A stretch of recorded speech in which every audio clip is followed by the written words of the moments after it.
kabar? Luar biasa dahsyat. Oke, benar ya, luar biasa dahsyat. Mungkin sudah tidak sabar kita malam ini mendengarkan suatu topik yang dari judulnya mungkin suatu tanda tanya bagi Bapak Ibu sekalian. Selling with empathy and integrity. Ya. Malam ini kita membawakan seorang pakarnya dalam bidang ini, yaitu Bapak Handoyo Prasetyo. Berikan aplaus buat Bapak Handoyo. Oke, sebelum saya memperkenalkan Pak Handoyo, mohon kerjasamanya sekali lagi untuk cellphone dimatikan. Kalau di silent, mohon diterima di luar ruangan. Oke, karena bila diterima di dalam mungkin akan mengganggu teman-teman kita di sebelah. Oke, setuju? Oke, ya. Oke, karena tidak kelihatan. Sebelum kita mulai, saya perkenalkan siapa sih dia Pak Handoyo Prasetyo itu.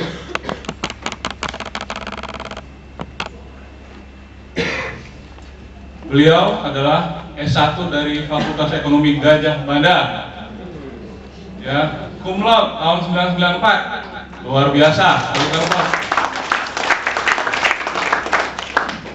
Kemudian pendidikan profesionalnya banyak, ada 2, yaitu Investment Link Certificate Examination di Insurance di Singapore College of Insurance, ya. Kemudian ada Charter Financial Consultant dari tahun 2005 sampai sekarang.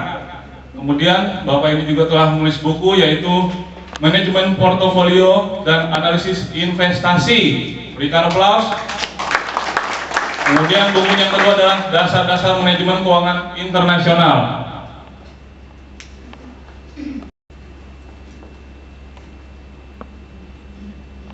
Kita lihat selanjutnya. Nah, ini dia pengalaman kerja dari Pak Handoyo sebagai Chief Unit of Accounting and Finance CV Karya Hidup Sentosa dari tahun 95 sampai 2003. Kemudian sebagai pengajar part-time di Duta Wacana Christian University dari tahun 1994 sampai 2001. Kemudian bergabung dengan Prudential di tahun 2003 bulan Januari. Prestasinya bisa dilihat luar biasa. Apakah ada di sini yang mau mengikuti jejak Pak Handoyo? Oke. Sekali lagi berikan aplaus buat Pak Handoyo. Baiklah, kita tidak lama-lama lagi dalam perkenalan. Kita mau mulai sesi ini. Jangan sia-siakan sesi ini. Kalau ada mau bertanya, mungkin setelah Pak Handoyo selesai membawakan materinya, baru kita boleh bertanya. Setuju? Setuju. Oke, silakan pada Pak Handoyo. Oke.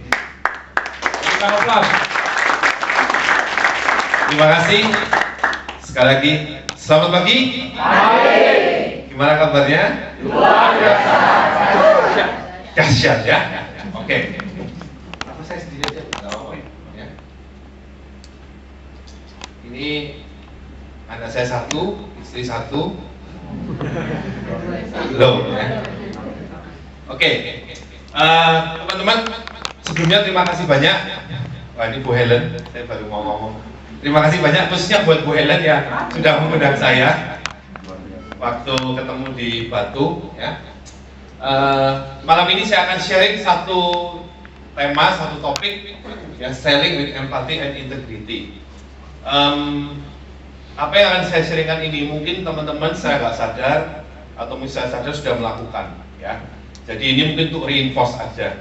Tapi ada satu poin yang saya ingin sampaikan, bahwa apa yang akan saya sampaikan itu ya kita tangkap idenya, tapi untuk penerapannya mungkin disesuaikan dengan karakter kita masing-masing. Menurut kita itu akan lebih jalan ya. Jangan diterima mentah-mentah lantas diterapkan. Itu kalau nggak sesuai dengan karakter kita, dengan sifat kita, itu mungkin hasilnya malah nggak baik. Maksudnya untuk kita gitu ya. Jadi ditangkap idenya, nanti dari sana terapkan sesuai dengan style kita masing-masing ya. Oke. Sebelum kita masuk ke topik kita mesti tahu dulu apa sih selling, apa sih penjualan itu. Kira-kira ada ide nggak? Dari depan ya. Penjual atau kita menawarkan suatu produk. Oke, menawarkan satu produk atau jasa ya. Oke, mungkin satu lagi yang lain, yang cowok. Langsung saya keras, Pak cowok kalau saya. Menurut saya penjualan itu suatu proses kita menawarkan sesuatu produk atau jasa yang sesuai dengan kebutuhan nasabah. Oke, ini lebih lengkap ya. Jadi penjualan ini saya baca di banyak buku, lalu saya coba refleksikan dengan apa yang saya lakukan ya. Itu kira-kira seperti ini. Jadi penjualan itu sesungguhnya adalah satu proses. Ya, satu proses untuk apa? Untuk mentransfer ide atau gagasan. Ya. Dari siapa? Dari kita kepada pihak yang lain. Contoh, kita kalau mau prospek orang, kita punya ide kan, Prudential punya produk, punya program. Program itu punya satu ide yang hendak disampaikan. Kita menyampaikan kepada prospek kita. Untuk apa kita mentransfer itu? Ya, untuk menunjukkan atau meyakinkan atau bahkan menguatkan kepada prospek kita, kepada orang lain bahwa ada kebutuhan atau keinginan yang harus atau yang perlu dipenuhi. Ya. Dan kita menguatkan lagi akibatnya kalau prospek kita itu memenuhi kebutuhannya atau tidak memenuhi, itu akibatnya apa. Jadi kalau kita ketemu orang, misalkan saya mau prospek orang, kita harus sadar bahwa apa yang kita lakukan itu adalah satu proses. Jadi dia tidak berhenti pada satu titik aja.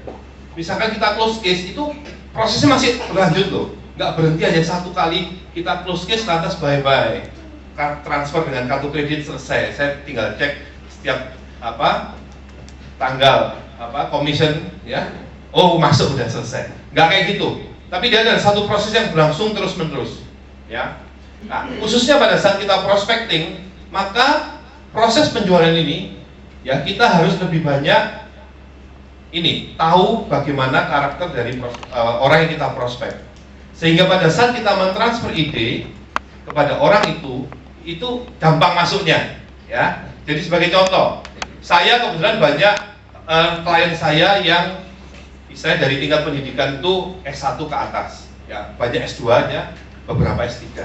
Maka bahasa yang saya pakai harus sesuai dengan level pendidikan mereka. Tapi ada satu waktu saya ketemu dengan orang pedagang, orang kaya tapi pedagang, ya bahasanya harus bahasa pedagang supaya gampang transfernya ya, ide itu gampang ditransfer ke dia. Pada saat kita proses dengan dia, ada interaksi, itu kita harus tahu, harus yakin bahwa fungsi kita ya, prospek itu nggak hanya sekedar nerangin produk, selesai enggak, tidak sama sekali. Kalau kita hanya kayak gitu, semua orang bisa. Tapi pada saat kita ketemu orang, ketemu prospek, yang harus kita lakukan adalah kita tunjukin pada dia. Apakah dia sadar atau tidak sadar, kita tunjukin bahwa dia itu punya satu kebutuhan. Ya, mungkin dia belum sadar, tunjukin, Pak, Bu, Bapak Ibu punya kebutuhan ini loh. Contoh misalkan, saya ketemu satu orang pedagang ya, dia ngomong, wah kalau yang namanya bisnismen itu yang ada di otak itu hanya stok barang, ada uang langsung diberikan barang, berapa banyak barang yang ada di gudang, itu asetnya dia. Pas saya ngomong sama dia, oke, itu benar, tetapi barang itu ada karena Bapak ada loh, karena Bapak sehat. Kalau Bapak nggak sehat, ya bisnisnya kan nggak akan lancar, karena dia yang istilahnya kalau toko-toko itu banyak one man show, yang punya toko ya itu dia dipenjara dalam sangkar emas gitu ya. Sadar nggak sadar, yang bekas punya toko ya, saya ketemu satu orang, saya lihat oh bisnisnya lancar sekali, tapi dia dari pagi sampai malam tuh di dalam sangkar emas, melayani orang, nggak kemana-mana, dalam sangkar, diam aja gitu ya. Itu bisnisnya dia, dunia dia. Saya ngomong, oke, itu benar, tapi stok itu ada, bisnis ini ada, berputar ya, ada income karena Bapak sehat. Kalau Bapak nggak sehat, tentunya akan berbeda. Kita tunjukin pada dia bahwa dia punya kebutuhan yang mungkin sebelumnya nggak kepikir, karena segala sesuatu berjalan dengan lancar ya, uang datang dengan ya mudah gitu ya. Orang nggak berpikir insurance, kita harus tunjukin. Lalu kita harus meyakinkan, mungkin dia udah yakin nih punya kebutuhan, tapi masih ragu, apakah benar ya saya butuh insurance? Menurut saya sih rugi loh kalau ikut insurance itu, karena nilai tunainya itu nggak sebanding kalau saya simpan dalam bank misalkan. Kita yakinkan dia bahwa ya kalau kita hanya memandang dari sisi untung ya nggak akan bakalan kita bisa punya program yang membuat kita itu rajin untuk menabung. Misal kita bisa tonjolkan dari sisi itu, ya. Dan berikutnya menguatkan. Oh ya betul, Bapak punya. Kita kuatkan, kita kasih solusi ke dia. Itulah pada proses penjualan di mana ada interaksi. Dan fungsi kita adalah sekali lagi bukan hanya sekedar jualan. Kita dapat case enggak, tapi kita menawarkan satu produk yang itu betul-betul bisa memenuhi kebutuhan mereka. Itu adalah penjualan. Ya. Jadi penjualan mesti dua-duanya untung, nggak hanya kita. Kita hanya asal jelaskan, yang penting close sudah selesai, yang dijelaskan nggak ngerti apa-apa. Sering loh saya ketemu kayak gitu, ya. Ketemu, aku itu punya polis asuransi prudensial. Kayak kemarin saya ketemu orang ya di luar kota. Saya itu punya polis asuransi, tapi saya nggak ngerti ini apa sih maksudnya. Saya dapat pernyataan transaksi itu apa sih maksudnya? Nggak ngerti. Itu saya yakin agennya cuman jualan untuk dia, tapi tidak jualan ya yang dua-duanya ngerti, dua-duanya tahu apa manfaat atau keuntungannya. Ya, itu. Nah, jelas ya. Kalau digelapin, saya nggak kelihatan nanti.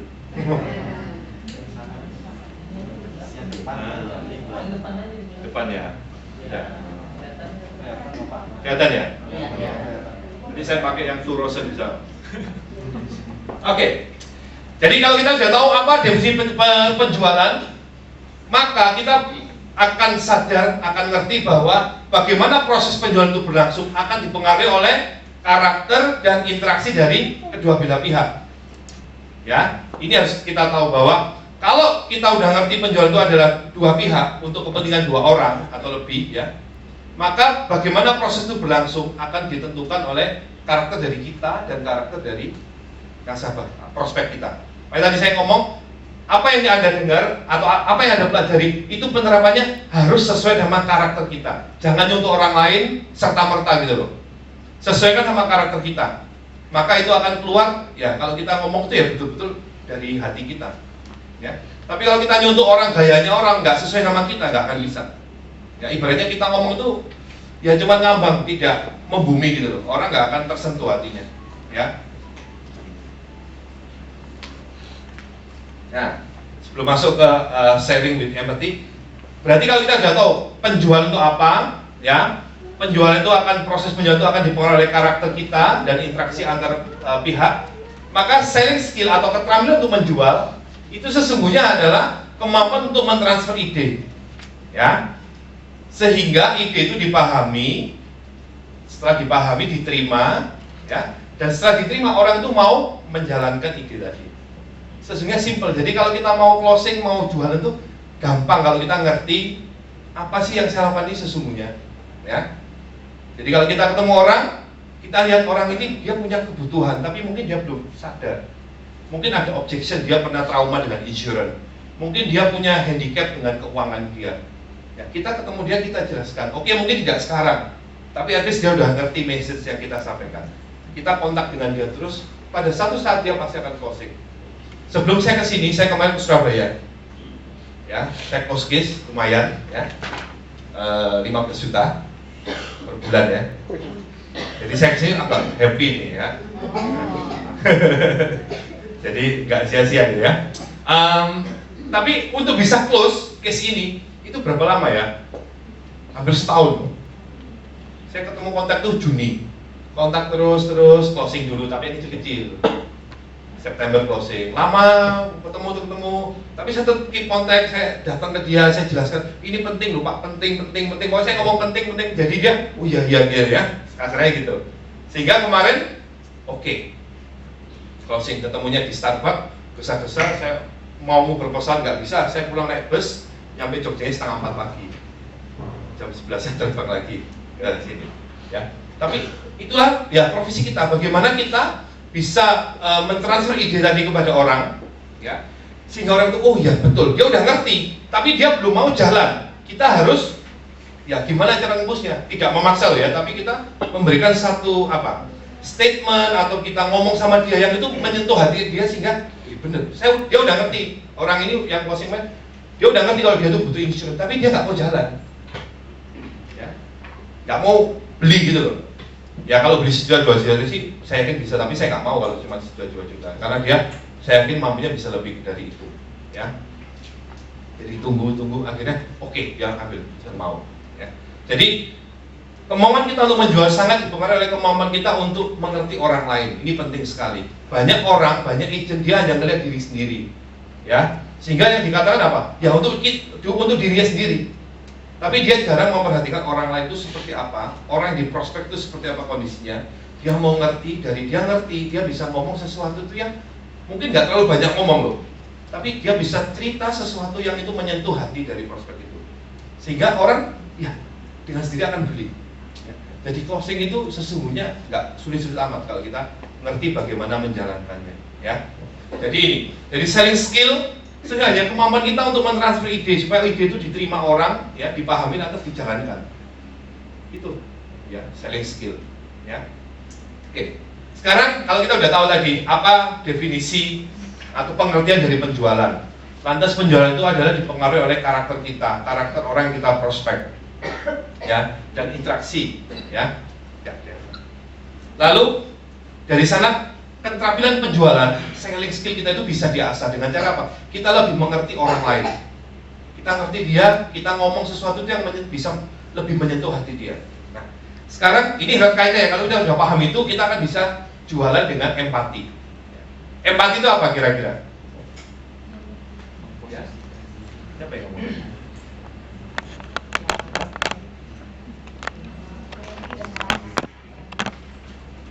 Ya, mengerti dan merasakan apa yang dirasakan orang lain. Jadi empati ini seakan-akan kita ketemu orang nih, prospek, ya. Saya coba memposisikan diri seperti dia. Saya coba merasakan apa yang dia rasakan. Sebagai contoh, saya ketemu orang, ya. Wah, saya anti asuransi, saya nggak mau. Karena trauma apa orang tua saya dulu beli, ternyata waktu dia meninggal klaimnya nggak keluar. Saya coba mendengarkan dia, oh iya. Saya coba merasakan kalau yang namanya orang sudah beli asuransi, sudah jalan sekian tahun, tiba-tiba dia klaim membutuhkan, ya, butuh uang pertanggungannya yang merupakan hak dia, tiba-tiba itu tidak didapat. Rasanya kan sakit sekali ya. Kita coba ini, rasakan. Nggak usah, oh kalau ini enggak, asuransi saya enggak gitu. Itu orang malah muak kalau dengerin gitu ya. Dengerin aja, saya dengerin, oke. Setelah saya dengerin, saya baru ngomong. Kenapa kok klaim itu tidak dibayarkan? Ada beberapa kemungkinan penyebabnya. Satu, mungkin apa yang disampaikan waktu proses, ya, prospecting itu nggak jelas, ya. Kedua, mungkin ada data yang nggak disampaikan dengan benar, atau sudah disampaikan dengan benar, tapi nggak ditulis, ya. Kemungkinan hanya itu. Kalau insurance company pasti akan bayarkan. Saya jelaskan seperti itu. Ya. Jadi dari sana kita menerima apa yang menjadi keberatan dia, apa yang menjadi istilahnya itu barrier buat dia untuk mau beli asuransi lagi, dan kita coba mengerti. Lantas dari sana kita coba cerita bahwa tidak semua insurance itu seperti itu, tidak semua agent insurance itu seperti itu. Apalagi kalau kita direferensikan, ya. Kayak kemarin beberapa kali ya, orang mau close apalagi uangnya gede, itu dia pasti ngomong, pasti dia tanya gini, dia panggil saya, "Hah, sekarang kamu masih ada? Oke, kamu mau bisa urus kontrak saya. Tapi kalau suatu saat kamu berhalangan itu bisa berhalangan tetap. Mungkin saya duluan yang nggak ada gitu ya, kan jangka panjang ya. Atau berhalangan pindah perusahaan atau nggak di bisnis ini." Dia tanya, bagaimana kalau itu terjadi? Kalau Anda ditanya itu jawabnya apa? Terjadi. Ada yang ganti, oke, ada yang ganti. Yang lain? Leader, ada leader. Hah? Bukti kuatnya polis, apalagi? Ya, kira-kira segitu. Tapi kalau cuma jawabnya gitu, ini saya jelaskan, Pak, fungsi saya itu adalah menjembatani kepentingan perusahaan dengan kepentingan Bapak sebagai nasabah. Kontrak asuransi ini itu dibikin antara perusahaan dengan Bapak. Fungsi saya adalah menjelaskan program ini sehingga Bapak mengerti. Setelah Bapak mengerti, Bapak melihat ada satu nilai tambah yang bisa didapat, sehingga oke, Bapak setuju. Setelah Bapak setuju, maka kita bikinkan kontraknya, pengisian formulir SPAJ itu ya. Itu yang penting, Pak. Karena pengisian itu adalah titik awal untuk kontrak selanjutnya. Saya fungsinya untuk men-set up satu kontrak yang benar. Ya. Selanjutnya setelah ini berjalan, fungsinya adalah membuat Bapak lebih convenient. Bapak kenapa tinggal kontak saya. Tapi yang namanya orang nggak ngerti, Pak. Sekarang saya oke di sini, saya bisa ngomong. Tapi yang penting buat Bapak kan pengalaman setelah ini kan, tidak pada saat saya ngomong kan. Tapi pengalaman setelah Bapak jadi nasabah. Yang penting kan itu. Ya. Misalkan yang Bapak tadi sampaikan betul. Misalkan suatu saat saya nggak bisa berhalangan untuk apa karena sebab apapun misalkan. Maka kontrak Bapak tetap akan jalan, cuman mungkin Bapak lebih tidak convenient. Karena apa? Nggak ada saya. Tapi Bapak bisa tetap kontak ke perusahaan, ada toll free-nya, ada nomor telepon, ada websitenya, bisa email ya. Seperti itu. Saya nggak ngomong, oh nggak mungkin Pak, saya pasti setia di sini. Nah, itu bullshit, nggak mungkin. Ya, nggak mungkin. Maksudnya orang bisa menilai jawabannya itu hanya untuk nyeneng-nyenengin atau jawabannya betul-betul ya logis gitu loh. Ya, itu satu contoh. Ya, satu contoh. Jadi bagaimana kita bisa merasakan apa yang dirasakan orang lain. Kita bisa ngerasa, saya bisa ngerasa, oh ya, kalau saya pun nyimpan uang jangan uang gede ya, uang kecil aja pasti akan tanya uang saya ini akan seperti apa yang saya beli bener nggak gitu loh. Nah, inilah pentingnya kita selling dengan empati, mengerti bagaimana dengan kondisi prospek atau nasabah kita. Nah, ini ada beberapa tips ya yang mungkin bisa diterapkan untuk kita bisa jualan dengan empati. Ya. Pertama, kita menjual itu dari kacamata prospek, bukan dari kacamata kita. Kalau dari kacamata prospek itu inginnya apa? Dia pasti ingin kontrak itu yang bisa memenuhi kebutuhan dia. Berarti kita mesti tahu apa sih kebutuhannya dia. Ya. Misalkan untuk siapkan dana pendidikan, mau siapkan dana pensiun atau apapun misalkan. Lalu prospek ingin kontrak yang benar, ya kita harus lihat. Ya. Kalau misalkan orang itu sudah agak sakit-sakitan, waduh, kalau ini bisa substandard, orangnya bisa nggak mau ini, ya. Udahlah, nggak usah ditulis dah misalkan. Itu jangan sekali-kali jangan seperti itu, ya. Jadi kita jual dari kacamata prospek, jangan dari kacamata kita. Kalau dari kacamata kita, yang ada hanyalah ketemu orang, cepat closing, cepat bayar, selesai. Itu rugi malah buat kita. Saya ketemu banyak case. Banyak nasabah udah ketemu nih, ini ada satu contoh ya, udah ketemu nasabah, dia ngomong, wah aku udah punya polis prudential. Oke, nggak apa-apa Pak, saya tetap jelaskan. Saya jelaskan, setelah saya selesai dia ngomong, loh, aku dulu kok nggak dijelaskan kayak gini ya. Aku cuma dikasih ilustrasi, ini Pak, nanti Bapak bayarnya 4 juta setahun, lalu nanti ada cover proteksi sekian, ada crash cover, ada apa bla bla bla, ada tabungan sekian, selesai. Kok aku cuma dicerita itu, kok kamu lain ya ininya ya? Apa saya jelaskan? Dan sudah, akhirnya dia ngambil lagi. Preminya kurang lebih juga 4 juta, tapi per bulan. Beda kan? Kalau agent yang tadi closing, itu dia lebih sabar, dia mau lihat kebutuhannya orang, ya, yang dia prospek, mungkin dia bisa closing gede loh. Ya, akibatnya nasabahnya ya bukan diambil, dia sih tetap tetap suruh saya terusin ya, dia ngambil lagi. Tapi dia sekarang lebih dekat sama saya, ya, lebih dekat karena dia melihat, wah ini lain, gitu loh. Jadi di sini kita menjual dari kacamata prospek, bukan dari kacamata kita. Itu efeknya besar sekali nanti. Anda bisa rasakan orang akan lebih trust dengan kita, ya. Kalau orang sudah trust sama kita, itu jualan tuh sangat-sangat terbantu. Dia kasih referensi, dia mungkin ada keluarganya dia mau ambil lagi, sangat terbantu sekali, ya, sangat terbantu. Ini tips yang pertama yang penting sekali, ya. Esensi kalau kita mau jual dengan empati ya kita harus ngerti orang, jualan dari kacamata mereka, jangan dari kacamata kita, ya. Kalau dari kacamata kita ujungnya cuma komisi gitu ya. Itu kayak dulu saya awal-awal, jadi ketemu orang tuh udah kata, wis pengen cepat gitu loh, ya. Nggak closing jadinya, nggak closing, ya. Karena itu tadi, nggak dari itu dia. Yang kedua ini penting, Anda atau kita harus objektif. Harus objektif. Jangan hanya ngomong, oh prudensial yang paling bagus, perusahaan lain tidak bagus. Oh yang itu jelek, ini lebih bagus. Jangan sekali-kali seperti itu. Kalau memang kita lebih bagus, oke, ngomong lebih bagus. Tapi kalau enggak ya, sampaikan. Ya tentunya dengan bahasa yang kita bisa, ini ya istilahnya belajar. Ya. Sebagai contoh, waktu kita tidak ada PA Plus, belum ada PA Plus, tempat lain sudah jualan fresh cover benefit, tidak mengurangi UP. Ya, saya ditelepon oleh klien saya, Handoyo, ini saya ditawari oleh perusahaan A, gitu ya. Perusahaan ini fresh cover kalau saya sakit kritis itu nggak mengurangi UP loh. Kalau temanmu kok mengurangi ya? Pas saya ngomong, oh iya Pak, memang. Kalau untuk yang itu kena penalti itu tadi. Nah, apa? Kalau yang apa? Ini lupa saya jadinya. Kalau untuk sakit kritis itu memang ada dua macam Pak. Yang pertama yang mengurangi UP itu namanya accelerated. Yang satunya itu yang tidak mengurangi UP namanya additional. Ini istilah ada istilahnya ya. Seperti itu. Jadi kita accelerated, mengurangi UP, dipercepat keluarnya. Yang ini additional Pak, nambah. Ya.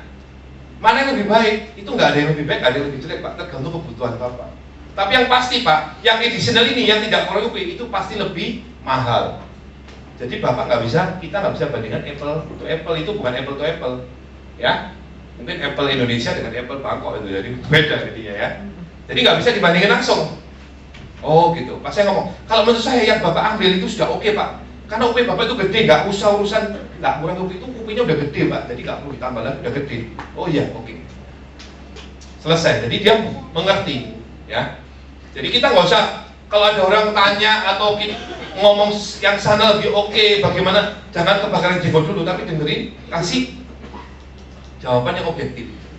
Ada satu lagi contoh, misalkan ada nasabah saya mau ke Amsterdam, dia butuh insurance, dia telepon saya, Handoyo saya mau ke Amsterdam 3 minggu. Prudential punya nggak ya program asuransi untuk kesehatan di sana? Saya ngomong, ada Pak, tapi menurut saya kurang cocok. Bapak mendingan saya referensikan, saya rekomendasikan untuk ambil program yang lain. Ya, saya kasih program yang khusus untuk traveling. Oh ya oke, thank you. Saya kasih formnya malah, saya kasih.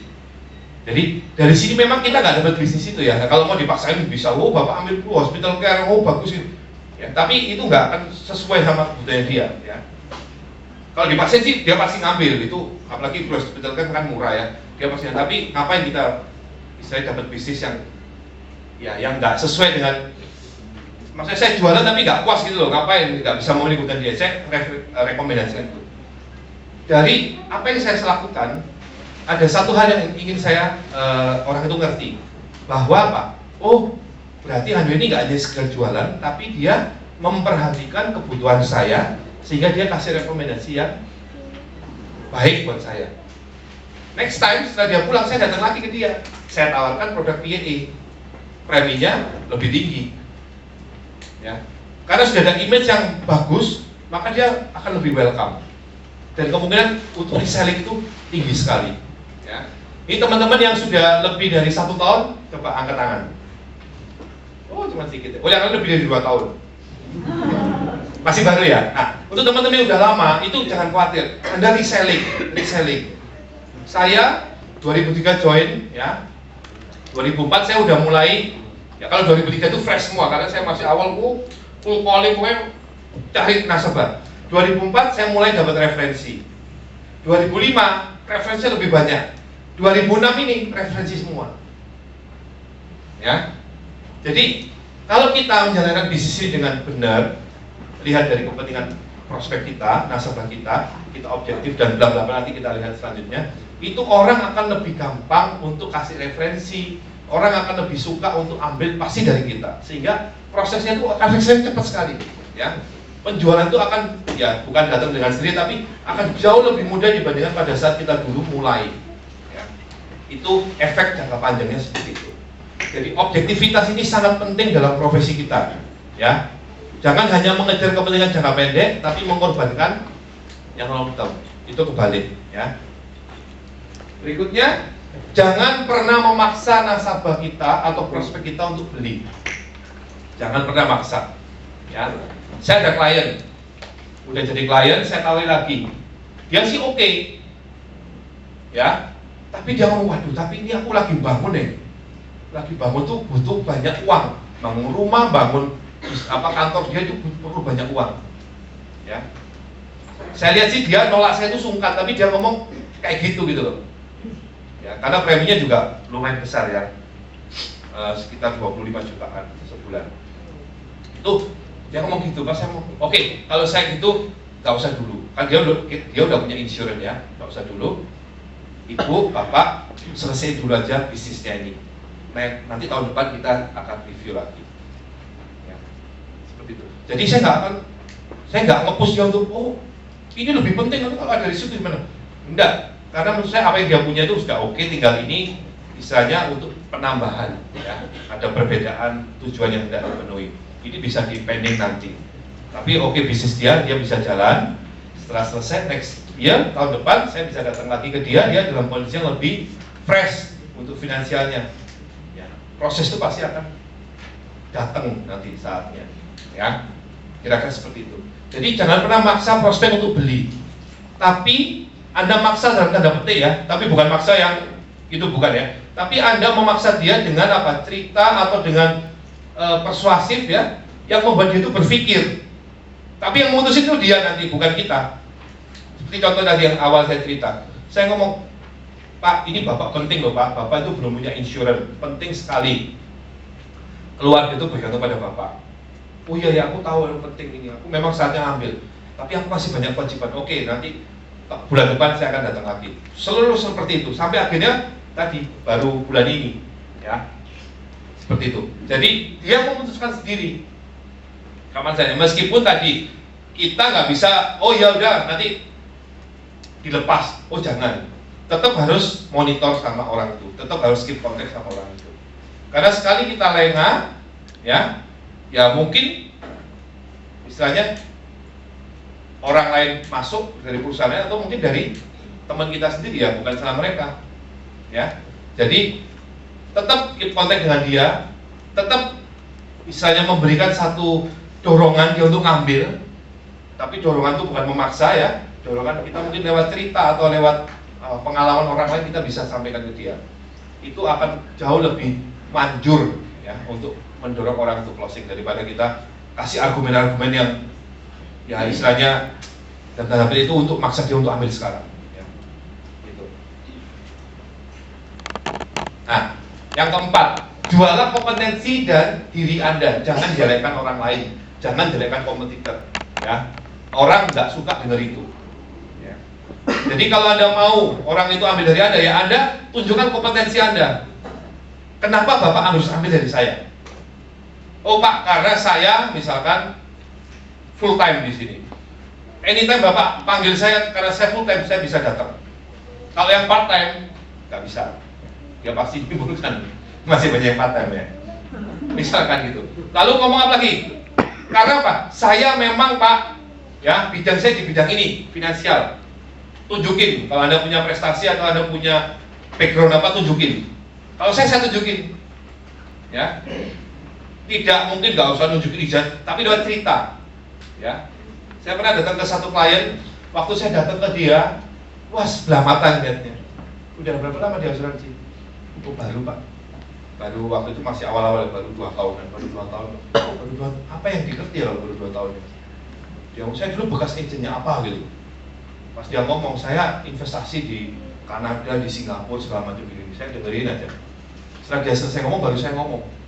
Saya ngomong apa yang dia bicarakan. Ya, maksud saya dengan saya ngomong seperti itu, saya ingin ngasih tahu dia, saya tuh ngerti apa yang kamu ngomongkan. Ya, saya menjual kompetensi diri saya. Jadi saya nggak ngomong, oh saya cuma diam, oh ya oke. Setelah dia selesai ngomong, saya baru cerita. Dari cerita itu, saya ingin kasih gambaran bahwa saya ngerti apa yang Anda bicarakan, saya menguasai bidang ini. Saya menjual kompetensi saya. Dan orang itu diam, ya akhirnya closing. Ya, contoh seperti itu. Jadi tidak perlu Anda misalkan jelekkan kompetitor. Kalau orang tanya ya, misalkan saya sering ditanya, oh kemarin saya ditawari oleh agen dari perusahaan ini, dia ngomong ah prudensial itu bahaya, uangnya bisa habis. Ya, bintang-bintang itu habis kan? Kalau Anda digituin gimana? Ya jelasin aja, saya ngomong, oh iya Pak, perusahaan yang ada di Indonesia, perusahaan joint venture khususnya, itu bagus semua Pak. Nggak ada yang jelek. Kalau yang jelek, nggak mungkin pemerintah kasih izin masuk ke sini. Sebutin namanya. Misalnya dia ngomong, Kompetitor dari perusahaan A, perusahaan itu bagus Pak, dia di pusatnya misalnya dia nomor berapa, Prudential juga oke. Nah, tapi Pak yang membedakan ya, buat Bapak itu perusahaan oke semua. Tapi memang kalau di ranking ada nomor 1, nomor 2, nomor 3. Prudential di Indonesia nomor 1 rankingnya. Kita tunjukin kayak gitu. Tapi nggak jelekan kan itu ya, itu faktanya kan. Ya. Yang membedakan buat Bapak itu adalah apa program yang Bapak ambil dan bagaimana program itu dihandle sehingga Bapak betul-betul menikmati apa yang dijanjikan oleh program itu. Apa yang menjadi kelebihan dari program itu Bapak bisa nikmati. Yang membedakan orang yang menghandle Bapak. Saya jual kompetensi diri saya. Saya nggak jadikan kompetitor, ya. Sehingga orang bisa tahu.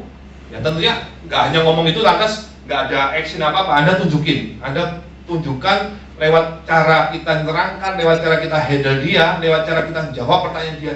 Anda tunjukkan bahwa Anda seorang yang kompeten, ya punya kompetensi, dan Anda seorang yang betul-betul profesional di bidang. Anda tunjukkan, sehingga orang saya nggak langsung akan ngerti, dia pasti ambil dari kita, yakin. Ya saya banyak menemui case seperti itu. Oh saya ini ambil dari saudara saya, soalnya dia ini loh apa adik ipar saya, kasihan dia belum tutup poin. Saya ngomong, oh nggak apa-apa, ambil aja dari sana. Tapi kalau ibu ngambil dari sekarang, bulan depan ibu harus siap-siap ngambil lagi. Karena mungkin bulan depan dia nggak tutup poin lagi loh. Ya? Pas saya ngomong, saya simpulkan, Bu kalau ibu ambil program ini jangan atas dasar sungkan atau kasihan. Nanti yang kasihan ibu sendiri. Karena tidak mendapatkan program yang cocok. Tapi ibu harus ambil program ini dengan dasar apa? Manfaat. Lalu orang yang menghandle itu siapa? Apakah dia betul-betul bisa menghandle ibu? Oke, nggak jadi ambil sama saudaranya. Ya, banyak contoh seperti itu. Jadi jualan kompetensi diri Anda tanpa menjelekkan kompetitor. Ngomong aja yang objektif, yang fair. Orang akan lebih senang dengerin. Ya, kalau semua ngomong kecap nomor 1, ya, bahaya itu nanti ya, kelihatan bohongnya. Oke, yang kelima, berikan pendapat Anda dan alasan mengapa Anda menyerahkan hal itu. Jadi prospek nasabah itu pengen dengar pendapat kita. Ya, saya pernah istri saya waktu sakit ya datang ke IGD di Jogja. Dokternya itu udah kenal dokternya ya, udah kenal. Mungkin karena kenal jadi dia sangat gimana gitu kan. Waktu suatu saat dia ngomong gini, ini istri bapak ya, yang Natalia ini bisa diobati dengan 2 cara. 1 disuntik atau minum tablet. Dia ngomong, kalau disuntik itu lebih cepat karena langsung masuk aliran darah, tapi sakit. Kalau minum tablet nggak sakit, tapi ya agak lama. Kalau disuntik itu obatnya juga ada beberapa macam. Saya bingung, pilih yang mana ya dia? Dia nggak ngasih saran yang mana gitu loh. Dia cuma cerita macam-macamnya ini, udah kamu pilih oh gitu. Kasarnya gitu. Saya bingung ini yang mana ya? Jadi kita menebak-nebak itu kalau gini jadi ada tanya jawab yang itu menurut saya jadi membingungkan malah. Akhirnya kita milih oke, disuntik aja dok ini. Setelah disuntik istri saya nggak bisa jalan malah. Ya nggak tahu karena apa. Mungkin karena suntikannya itu obat tertentu. Tapi yang saya mau sampaikan, dengan dia tanya macam-macam itu, nggak ngasih suggestion ini loh yang cocok buat kamu. Ya, kita bingung malah. Sama seperti nasabah. Prospek kita. Kalau prospek itu misalkan ya kita ketemu lalu dia kasih, Bu, kalau ibu pengen tabungannya tinggi, yang ini Bu. Kalau ibu pengen yang covernya tinggi, yang ini. Ya semua orang bisa kalau gitu. Yang dia minta itu mana yang cocok buat saya. Dia nggak urusan dengan tabungan, dengan UP. Mana yang menurut Anda itu cocok buat saya. Kasih pilihan ke saya, kasih suggestion ke saya, dan kasih alasan. Ya. Mungkin teman-teman ada ya, ketemu orang bingung ini yang mana ya, bingung sendiri kita. Saya punya agent lucu ya di Jogja itu. Dia itu kasihan kalau ada orang yang closingnya gede. Nasabahnya bayar premi gede itu kasihan. Aduh kasihan, jangan tinggi-tinggi lah, diturunin aja gitu ya. Orang udah mau 1 juta, Bu tapi 500.000 boleh kok Bu. Saya, ini yang salah siapa ini ya? Bener, dia kasihan gitu loh kalau orang itu melalui duit gede. Aduh kasihan terlalu besar gitu ya. Dia nggak melihat kalau orang itu sakit, ambilnya kecil, lebih kasihan lagi. Kalau orang itu sehat, suatu saat dia butuh uang untuk sekolahkan anaknya misalkan. Kalau dia nabungnya kecil, duitnya nggak cukup, itu lebih kasihan. Dia nggak ngeliat itu. Ya, jadi kita sebagai agent, orang melihat kita itu udah lain loh. Dari mana? Prudential. Image-nya apa? wah ini ahli di bidang keuangan, di bidang insurance khususnya. Orang sudah punya image kayak gitu. Kalau Anda sudah dipandang ahli, lantas Anda bingung sendiri, nggak ngasih saran apa-apa. Katanya lucu orang itu melihatnya, ya, lucu. Jadi kita harus bisa memberikan pendapat. Ini program yang cocok buat Bapak. Karena ini loh Pak, jelasin. Selesai. Mungkin kasih 2 pilihan. Kalau dia Bapak keberatan remi sekian, oke turunin sedikit. Ya, seperti itu. Tapi Anda harus bisa kasih saran, pendapat, ya, dan kasih tahu alasannya apa. Lalu yang keenam, ya, ini juga hubungannya sama kita bagaimana kelihatannya mendidik nasabah itu kok kelihatannya nasabah diatur. Enggak, ini untuk mereka, ya. Saya ada satu klien, dia juga ambil prudensial tempat lain, ya. Bedanya pembayaran dengan saya itu tertib, dengan yang agent lain tidak tertib, sehingga lapse. Dia punya uang loh ini, punya uang. Lalu suatu saat dia ngomong, tapi nggak sama saya, sama sekretaris saya. Dia ngomong, aku baru tahu loh ya, sekarang kalau ternyata kalau kita ngambil asuransi, itu peran agent penting sekali.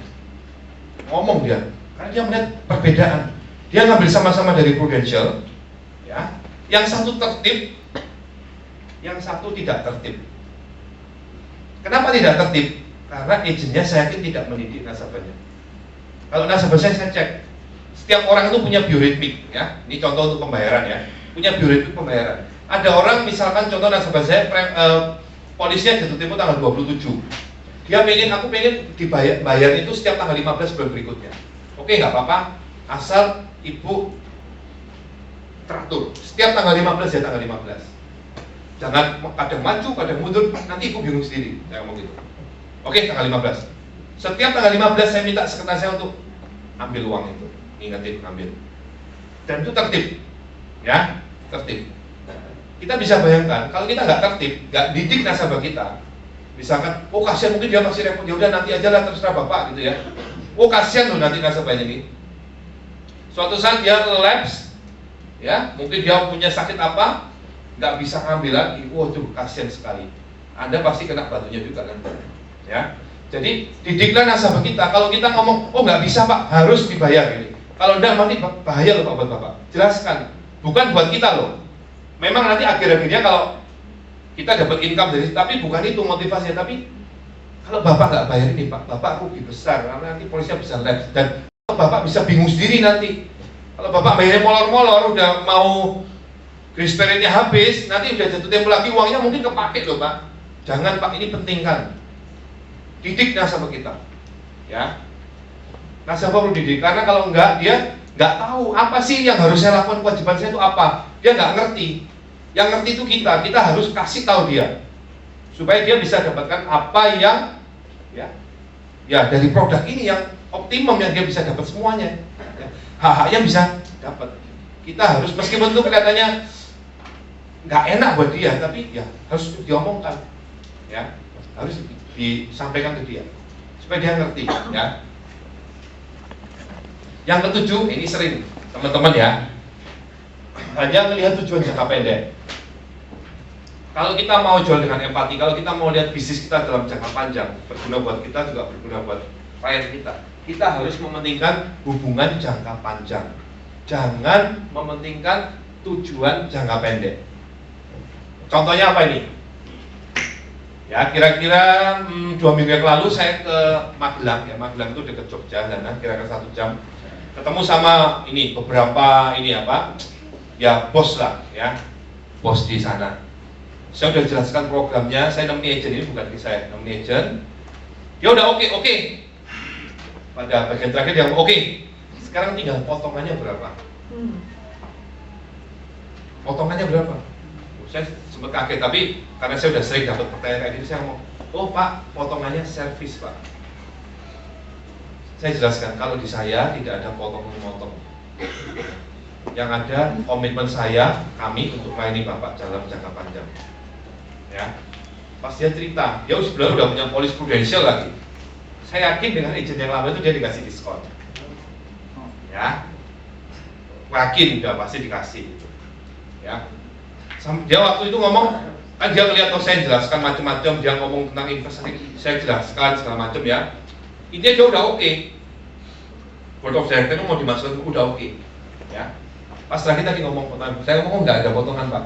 Pas saya ngomong sama agent saya, you jangan sekali-kali kasih potongan ke dia. Ya. Karena kalau sekali kita kasih potongan ke orang itu akan menyepelekan profesi kita loh. Teman-teman boleh percaya. Sekali kita kasih diskon ke orang itu referensi ke orang yang ngomong, wah, misalkan kita ngasih 10%. Temennya, enggak, saya minta 15%, kalau enggak saya enggak ambil. Karena mental kita itu sudah dididik untuk mental kasih diskon untuk bisa jualan. Ya enggak apa-apa deh, 15% masih dapat 15% plus bonus ya, terus masih oke lah.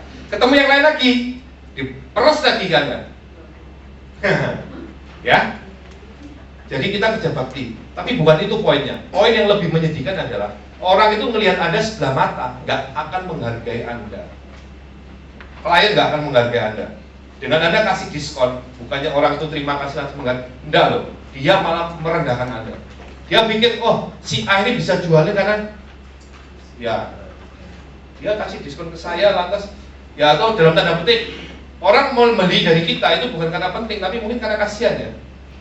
Saya udah ketemu satu nasabah, dia udah nasabah lama, ya. Waktu saya datang tuh udah lama gitu ya, mungkin sekitar tahun 2000-an. Waktu saya belum jadi agent full, saya nemani istri saya juga agent di Prudential waktu itu. Pas saya datang lagi mau reselling gitu, pas dia ngomong, dulu aku beli itu untuk melarisi tahu ya? Tahu ya, yang dari apa? Jawa Timur dan pasti tahu. Jadi hanya untuk supaya kamu bisa jualan gitu, kasihan. Ya, kayak gitu. Saya diam aja, oke. Tapi saya nggak mau datang ke orang itu. Karena prinsip saya, kita sendiri sebagai orang yang ada di industri ini harus bisa menghargai profesi kita. Ya. Kalau orang kita nggak menghargai diri kita dengan cara apa? Ya kita jual itu dengan dasar apa? Kemampuan kita, pengetahuan kita, orang membutuhkan kita. Bukan karena kasihan. Kalau kita nggak punya idealisme seperti itu, wah bisa tinggi dengan sama orang, sama klien kita, dia nggak akan menghargai kita. Ada satu contoh, mungkin kalau teman-teman denger itu sudah, wah udah ini saya ngeri gitu ya. Saya ada klien nih, udah closing, preminya lumayan loh. Total itu premi sekitar 50 juta satu bulan, ya. Yang ngomong terakhir, kalau aku biasanya itu ditawari sama agent-agent lain, aku dikasih leontin, dikasih diskon, dikasih macam-macam lah. Kalau kamu ngasih apaan? Saya jawab, ya sama, saya diskonnya servis air. Bu, kayak gitu. Udah selesai. Dia nggak ngomong apa-apa, tetap jalan setiap sampai sekarang. Ya, jadi di sini Anda harus yakin, kalau kita tuh benar jualannya, orang melihat itu punya kompetensi, punya pengetahuan yang dia bisa beli. Orang itu nggak beli harga kok, dia membeli kepastian, dia membeli satu program yang berguna buat dia, buat keluarga. Itu yang kita harus paham betul. Jadi teman-teman tolong ya, sekarang ya, mungkin kalau ada yang masih memperhatikan kayak gitu, saya harap gak ada, tapi misal kalau masih ada, tolong di-review lagi. Jangan sekali-kali, jangan takut kehilangan klien hanya karena kita nggak kasih itu. Jangan. Anda harus yakin, malah itu harus menempat kita untuk apa? Tingkatkan kemampuan kita, belajar ya. Orang akan melihat kita beda ya. Ngapain kita punya MBA tinggi tapi gak ada isinya? Kasarnya kan gitu ya. Jangan sekali-kali, jangan berhitung dengan aku masih dapat sekian kok. Jangan. Kita tidak jualan harga seperti toko-toko di Glodok atau di mana, enggak. Kita jualan apa? Sistemnya sudah ada. Kita jual apa? Komitmen kita, kemampuan kita, itu yang kita jual, bukan harga ya. Jadi tujuan jangka pendek itu jangan ya. Lihatlah untuk jangka panjang. Orang pasti akan lebih respect sama kita ya. Itu benar, saya udah ngalami soalnya ya. Selama ini saya nggak pernah kasih yang namanya potongan-potongan apa, nggak ada ya. Kalau keluar negeri kasih souvenir itu biasa ya, souvenir yang murah aja, yang murah-murah itu biasa ya, bukan sebagai wujud apa, bukan. Tapi saya betul-betul concern dengan dia loh. Dia telepon saya misalkan, saya begitu datang dari kemarin dari New Orleans, datang di Jakarta, buka handphone langsung masuk SMS ya. Dari klien saya di luar kota, saya telepon, oke Pak, saya baru datang dari Amerika, saya akan langsung ke rumah Bapak lusa. Saya langsung datang ke sana. Apa Pak masalahnya? Selesaikan langsung. Orang lebih concern dengan itu, bukan pada harga. Itu penting ya. Oke, itu beberapa tips tentang bagaimana kita bisa jualan dengan empati supaya orang itu bisa dapat apa yang mereka inginkan. Ya, bukan menurut kita tapi menurut mereka. Ya, menjual dengan empati itu akan bisa terlaksana kalau kita punya integritas. Itu pasti. Anda nggak mungkin ngomong, oh saya jual dengan empati, tapi Anda nggak punya integritas, nggak mungkin. Itu saling berhubungan. Ya, integritas baik kita sebagai pribadi maupun kita sebagai seorang profesional. Ya, integritas sebagai seorang pribadi apa? Ya pasti, oh saya nggak akan mau nipu uang Bapak. Saya komit dengan itu misalkan. Saya nggak mau mungkin Pak ngomong bohong dengan Bapak. Yang saya jelas ini benar. Integritas kita sebagai pribadi, ada nilai-nilai yang kita junjung. Ya, sebagai profesional juga sama. Itu mempengaruhi profesi kita, bagaimana kita menjalankan bisnis kita. Ya, jadi empati, penjalanan empati itu tidak akan terlaksana kalau kita nggak punya integritas. Kalau kita punya integritas, pasti dengan sendirinya kita akan jualan dengan benar. Ya. Nah, integritas ini mutlak diperlukan dalam industri kita, yang base-nya itu trust, kepercayaan. Kalau kita nggak punya integritas, janjian sering molor, nggak memberitahu, misalkan ya, orang nggak akan percaya. Kalau orang nggak percaya ya dia nggak akan beli sama kita. Jadi dalam industri kita ini integritas itu sangat penting, sangat-sangat penting. Ya. Dan nasabah tadi mereka nggak beli harga, tapi mereka membeli integritas kita, komitmen kita untuk melayani mereka dalam jangka panjang. Ini yang harus digarisbawahi. Ya. Jadi teman-teman mulai sekarang harus punya satu idealisme. Bagaimana saya harus menjalankan bisnis saya di Prudential ini dengan benar. Karena ini orang akan melihat, ya, prospek nasabah itu akan melihat, masyarakat akan melihat kita bagaimana kita menjalankan bisnis kita. Kalau Anda jalankan bisnis ini dengan kotor, sabet sana, sabet sini gitu ya, twisting sana, twisting sini, orang bisa melihat gitu. Jangan, ya. Selain menyakiti hati orang lain, misalkan, ya, juga nggak baik buat kita, ya. Jangan. Orang melihat integritas kita untuk melayani mereka dalam jangka panjang, ya. Nah, integritas itu memang kita bisa, oh Pak, saya pasti ngelayani dengan bagus. Itu hanya ngomong, tapi akan kelihatan kalau orang itu sudah beli jadi klien, ya, jadi klien kita. Setelah itulah integritas itu baru muncul. Integritas itu bukan untuk diomongkan, tapi dibuktikan. Orang akan melihat kita, ya. Orang akan melihat kita bagaimana kita concern dengan kepentingan mereka, bagaimana mereka kita concern dengan keluarga mereka, ya, dengan klien kita. Jadi integritas ini tidak tampak pada saat kita ngomong enggak, tapi berjalannya waktu orang akan melihat kita, ya. Saya betul-betul komit dengan bisnis saya ini, orang akan melihat, ya. Untuk itu teman-teman selalu berikan image yang positif kepada klien kita, ya. Kemarin kita ke Tokyo, ya. Yang ke Tokyo siapa ini? Oh, 1, 2, 3 orang. Yang lainnya ngantri, ya. Tahun depan ke Vienna semua ini, lihat apa, at least separuh itu ke Vienna, ya. Kemarin ke Tokyo kan, saya ngajak provider berapa? 9 orang. Ya, provider dan keluarganya gitu ya. Provider saya ini, dia habis dari Tokyo pengen extend. Extendnya ke Kyoto, Osaka, mau nonton Universal Studio. Ya, harganya kan tinggi. Pas saya ngomong sama Panorama suatu saat ngomong sama telepon saya, Pak Ando ini ada kelompok lain yang mau berangkat dari mana? Rufifa gitu ya, mau berangkat ke tujuan yang sama. Gimana Pak? Boleh nggak? Oh, ya boleh aja, nggak apa-apa. Nggak apa-apa, boleh aja Cunni yang teleponnya. Boleh Cunni, malah bisa dapat lebih murah kan? Oke, nggak apa-apa. Ya. Mungkin si Cunni ini tanya saya boleh atau enggak, itu mungkin dia dengar info, ya, pengalaman dari yang tahun-tahun sebelumnya. Kalau profil berangkat tidak dikawal misalkan, ya, itu nanti bisa dua, ya, mungkin pindah agen atau jadi agennya orang lain, ya. Saya, oh no problem, berangkat aja nggak apa-apa Juni. Mereka dapat lebih murah pasti lebih senang, nggak masalah. Karena saya yakin bahwa Proviva baik-baik orangnya. Yang kedua, nah ini yang lebih penting, saya yakin bahwa saya sudah memberikan totalitas saya untuk melayani mereka. Apa yang saya kasih mereka udah oke semua, nggak mungkin. Misalnya mereka bisa tergoyahkan, ya. Dan bener loh, nah sebenarnya ada yang cerita, tapi ini bukan case mereka extend ya. Waktu mereka datang ke bandara, sudah ada yang ngiring-ngiring dari agent lain, saya nggak usah sebut. Mereka ngomong sama saya, nggak dianggap sama mereka. Ya, nah ini efeknya teman-teman. Kalau kita kerja itu dengan penuh integritas, kita perhatikan kepentingan nasabah kita, mereka akan lari dari kita.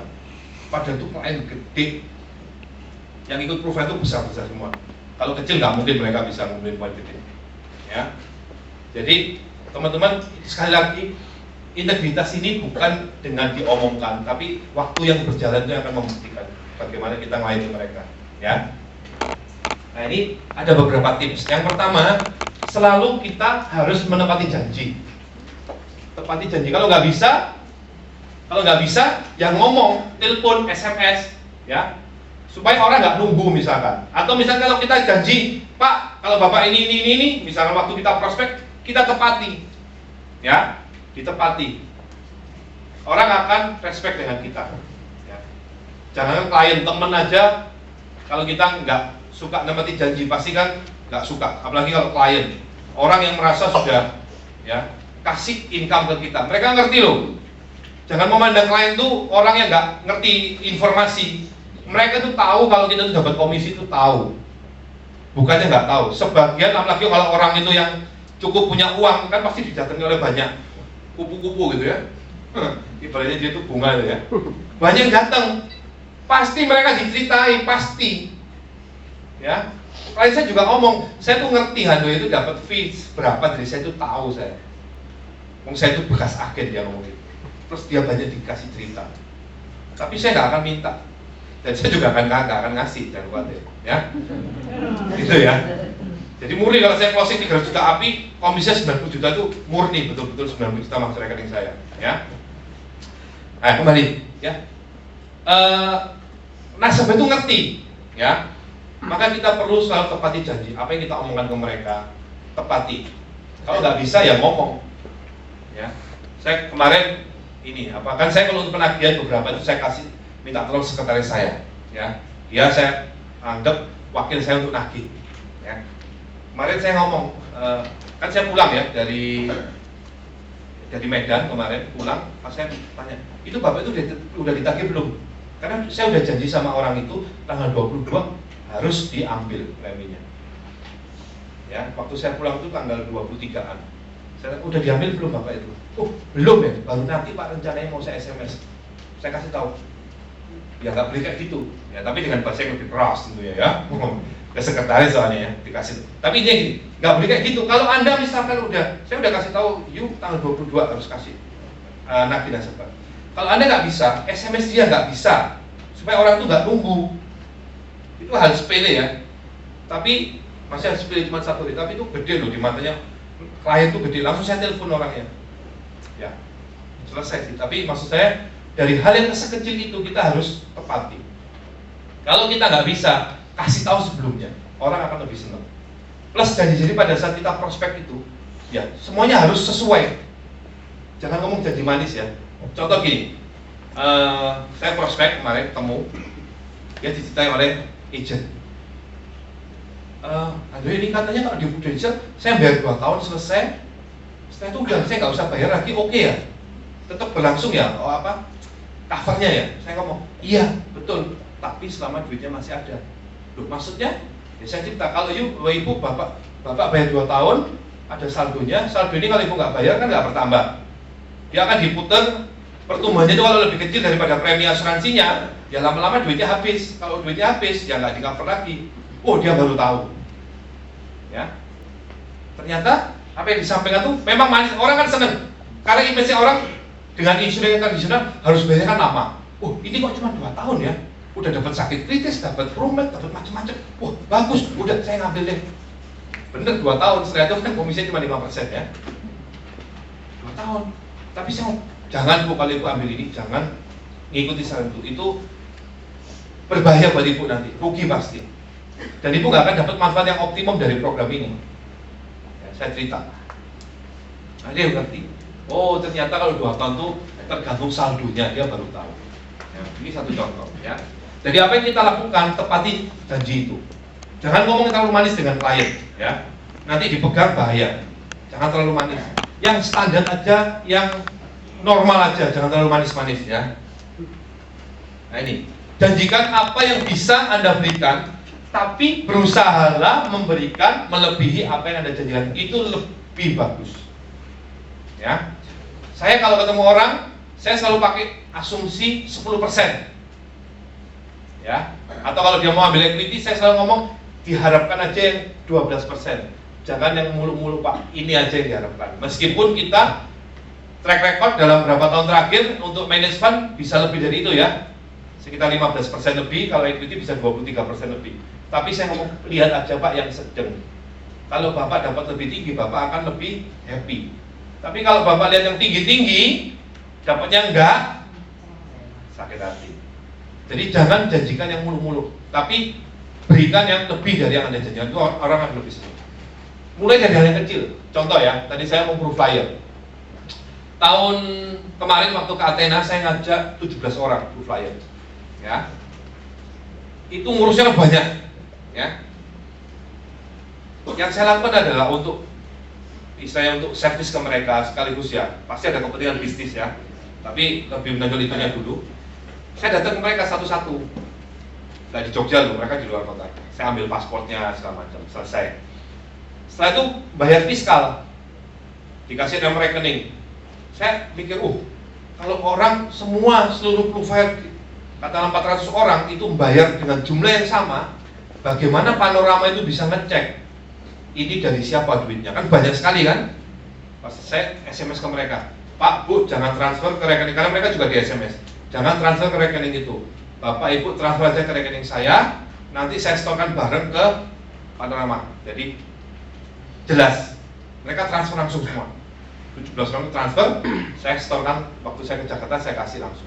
Selesai. Itu satu hal yang sepele, tapi mereka lain loh. Orang panorama aja ngomong, loh, gila aku baru lihat agent satu ini yang ngurusi sampai detail sekali. Dari saat mereka mau berangkat segala macam, saya pastikan betul. Itu hal yang sepele, tetapi saya pengen kasih yang mereka nggak pikirkan gitu loh. Sampai ada satu klien saya ngomong, wih, kamu itu kayak travel agent aja. Bagi paspor mereka, mbak foto gitu ya, diurusi semua. Itu no charge loh. Tiket pesawat mereka nggak nanggung apa-apa. Ya. Tapi kita melihatnya untuk long term, ya, jangka panjang. Nggak apa-apa lah invest berapa juta untuk tiket, no problem. Kalau saya dapat dari mereka banyak, ya, no problem. Itu bisnis ya. Kita kadang memberi, suatu saat kita bisa terima. Tapi dengan apa yang saya lakukan ini, mereka punya image yang lebih dalam lagi. Oh ternyata dengan agent ini saya harus tidak hanya diurusi, tapi semua segala sesuatu yang berhubungan dengan prudential, tidak hanya ngomong asuransi ya, itu dia concern dengan saya. Mereka pasti akan lebih loyal. Itu dampak, ya, dampak positif. Dan ke depan pasti kalau mereka punya kenalan pasti kasih referensi ke saya. Contoh ya. Jadi berusaha memberikan yang lebih dari yang Anda janjikan, yang Anda omongkan. Itu mereka pasti akan lebih happy. Ya. Lalu ini penting, teman-teman di sini siapa yang belum punya polis prudential? Oh, belum punya semua. Yang belum punya, oh nggak ada ya? Oh sorry, salah. Berarti sudah punya semua ya? Nah itu satu contoh bagus. Jadi kalau kita misalkan ngomong, oh Pak ini rekening bagus Pak, untuk masa depan Bapak, untuk anak-anak Bapak, ditanya, kamu punya nggak? Nggak punya Pak. Ketawa loh mereka, bener loh. Itu ya, satu poin itu. Jadi lakukan apa yang Anda sarankan kepada nasabah. Dalam hal ini, khususnya untuk agent ya. Kadang kita kan di sini mikir, waduh uang itu kok begitu mudah dicari. Ya, kok uang itu transfer begitu. Ya, seperti saya waktu kerja dulu nggak pernah membayangkan saya bisa dapat income yang sebegian gede seperti saya di Budi. Nggak pernah membayangkan loh. Sekarang, gila kok gede banget ya. Itu biasanya mulai apa? Timbul udah beli ini, beli itu gitu kan. Sebaiknya, ya itu nggak apa-apa sih, haknya kita. Tapi sebaiknya kita dengan jualan ini kan nyuruh mereka apa? Disiplin dengan menggunakan uang ya. Seharusnya, sebaiknya kita juga disiplin. Supaya kita bisa jadi contoh. Oh, itu loh, ya dengan bisnis dia bisa berkembang loh. Ya, kita jadi contoh buat mereka. Jadi ini khususnya untuk ini lebih contoh, lebih konsepnya untuk penggunaan uang. disiplinnya dengan penggunaan uang kita. Ya, income yang masuk ya. Kadang-kadang begitu mudah, keluarnya juga begitu mudah. Gitu. Nanti kan setengah bulan lagi dapat transfer lagi dari Prudential, ya kan? Ya itu it's okay, tapi jangan sering-sering kayak gitu ya. Mungkin satu saat kalau kita pas keluar negeri ya, tapi jangan setiap saat kayak gitu. Ya, duitnya nggak ngumpul nanti, nggak bisa jadi contoh. Ya, kalau kita misalnya dari tahun ke tahun, ya kadang saya pernah ngomong sama agent saya, dia lihat saya kan udah oke gitu ya, maksudnya nggak bingung dengan komisi. Kalau dulu kan dari awal tuh nggak sedih sekarang. Pas saya ngomong sama dia, style saya waktu prospek ke orang, saya ngomong, tapi saya kasih catatan buat dia. Tapi cara saya ini bisa dilaksanakan kalau kita nggak bingung dengan operasional kita. Saya ngomong gitu. Kalau you mungkin jangan diterapkan mentah-mentah ya. Anda ambil aja prinsipnya, lakukan, tapi jangan nyontoh mentah-mentah loh, nanti Anda nggak dapat komisi. Ya, saya ngomong gitu sama dia. Jadi kita sebagai agent, ya apa yang kita dapat, ada baiknya kita simpen. Karena apa? Kan kita nggak ngerti ya. Kita sih optimis, tapi yang lebih baik akan lebih secure buat kita kalau kita punya cash, punya saving. Itu kita pasti akan jalani bisnisnya akan lebih enjoy lagi ke depan. Tapi kalau kita cul-culan itu ya nggak ada apa-apa, pokoknya lihat ke depan, itu yang didapat, dimakan gitu ya. Wow, jangan Anda nggak akan kerja dengan, nggak bisa diterapkan dengan empati. Karena mau mikir empati, wah, besok makan apa ya?